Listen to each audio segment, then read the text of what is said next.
क्या कुंभ स्नान नहीं कर पाना दुर्भाग्य की बात है, या जो लोग कुंभ नहीं पहुंच पा रहे वह अभागे हैं?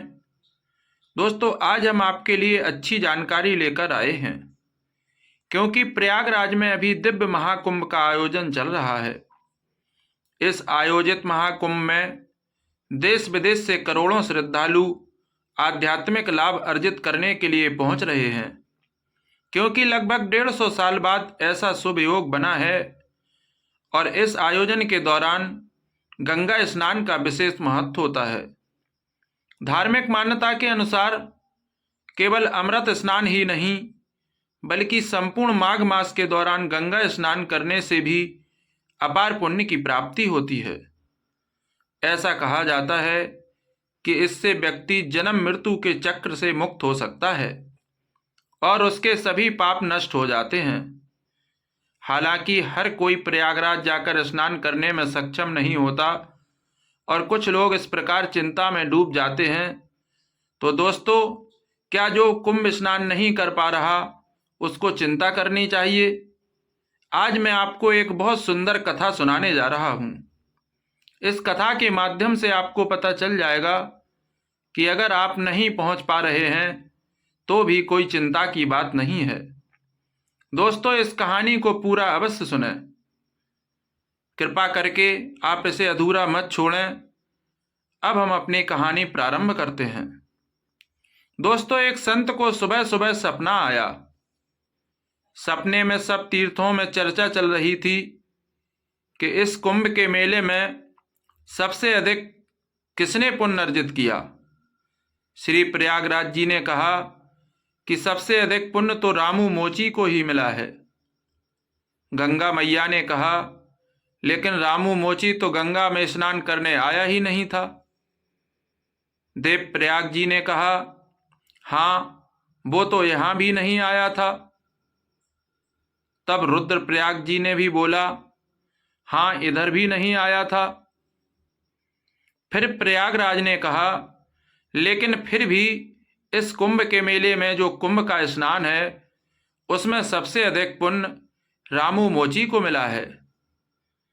सब तीर्थों ने प्रयागराज से पूछा, रामू मोची किधर रहता है और वो क्या करता है? तब श्री प्रयागराज जी ने कहा कि वह रामू मोची जूता की सिलाई करता है और केरल प्रदेश के दीबा गांव में रहता है। इतना स्वप्न देखकर वो संत नींद से जाग गए और मन ही मन सोचने लगे कि क्या ये भ्रांति है या फिर सत्य है, क्योंकि सुबह प्रभात में सपना अधिकतर सच्चे ही होते हैं। इसलिए उन संत ने इसकी खोजबीन करने की सोची। जो जीवंत मुक्त संत महापुरुष होते हैं वो निश्चय के बड़े ही पक्के होते हैं। और फिर वो संत चल पड़े केरल दिशा की ओर। स्वप्न को याद करते और किसी किसी को पूछते पूछते वो दीवा गांव में पहुंच ही गए। जब गांव में उन्होंने रामू मोची के बारे में पूछा तो उनको रामू मोची मिल ही गया। संत के सपने की बात सत्य निकली। वो संत उस रामू मोची से मिलने गए। वह रामू मोची संत को देखकर बहुत ही भाव विभोर हो गया और कहा, महाराज, आप मेरे घर पर, मैं जाति से तो मोची हूँ, हमसे तो लोग दूर दूर रहते हैं, और आप संत होकर मेरे घर आए। मेरा काम तो चमड़े का धंधा है। मैं वर्ण से शूद्र हूँ, अब तो उम्र से भी लाचार हो गया हूँ, बुद्धि और विद्या से अनपढ़ हूँ। मेरा सौभाग्य है कि आप मेरे घर पधारे। संत ने कहा, हाँ, मुझे एक स्वप्न आया था, उसी के कारण मैं यहाँ आया हूँ। संत तो सब में उसी प्रभु को देखते हैं, इसलिए हमें किसी भी प्रकार की कोई परेशानी नहीं है, किसी के भी घर जाने में और किसी से भी मिलने में।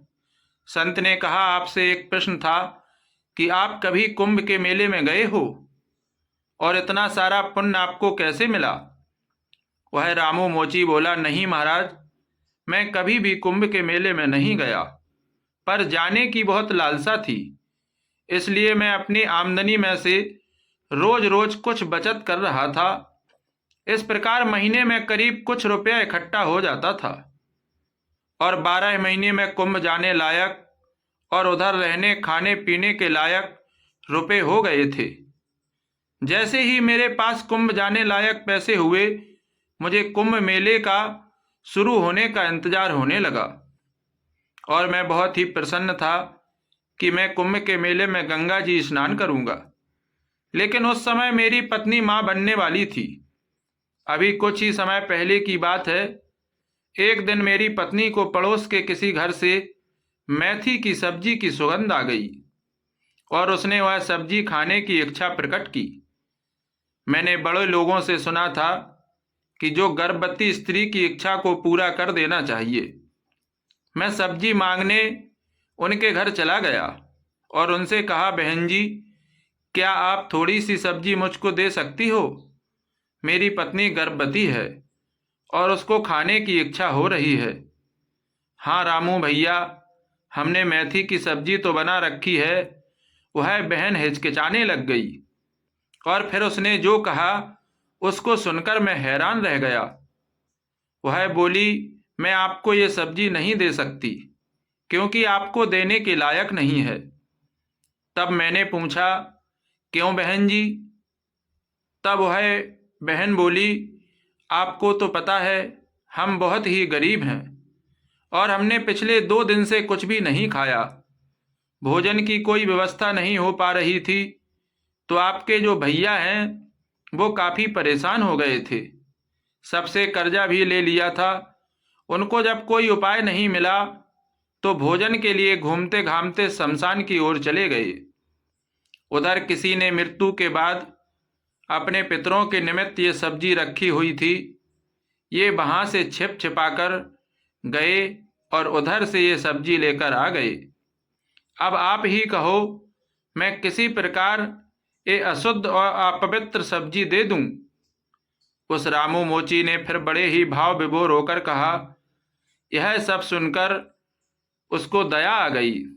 बहुत ही दुख हुआ कि इस संसार में केवल मैं ही गरीब नहीं हूं, जो टका टका जोड़कर कुंभ मेले में जाने को कठिन समझ रहा था। जो लोग अच्छे कपड़े में दिखते हैं वो भी अपनी मुसीबत से जूझ रहे हैं और किसी से कह भी नहीं सकते। और इस प्रकार के दिन भी देखने को मिलते हैं और खुद और बीवी बच्चों को इतने दिन भूख से तड़पते रहते हैं। मुझे बहुत ही दुख हुआ कि हमारे पड़ोस में ऐसे लोग भी रहते हैं और मैं टका टका बचाकर गंगा स्नान करने जा रहा हूँ। उनकी सेवा करना ही मेरा कुंभ मेले में जाना है। मैंने जो कुंभ मेले में जाने के लिए रुपए इकट्ठे किए हुए थे वो घर से निकाल कर ले आया और सारे पैसे उस बहन के हाथ में रख दिए। उस दिन मेरा जो हृदय है बहुत ही संतुष्ट हो गया। प्रभु जी, उस दिन से मेरे हृदय में आनंद और शांति आने लगी। वो संत बोले, हाँ, इसलिए जो मैंने सपना देखा उसमें सभी तीर्थ मिलकर आपकी प्रशंसा कर रहे थे। इस प्रकार रामू और संत की वार्ता समाप्त हुई। दोस्तों, इस कहानी को लाइक करें और अधिक से अधिक शेयर करें। आपको भी अत्यधिक पुण्य की प्राप्ति होगी। नमस्कार, आपका दिन शुभ।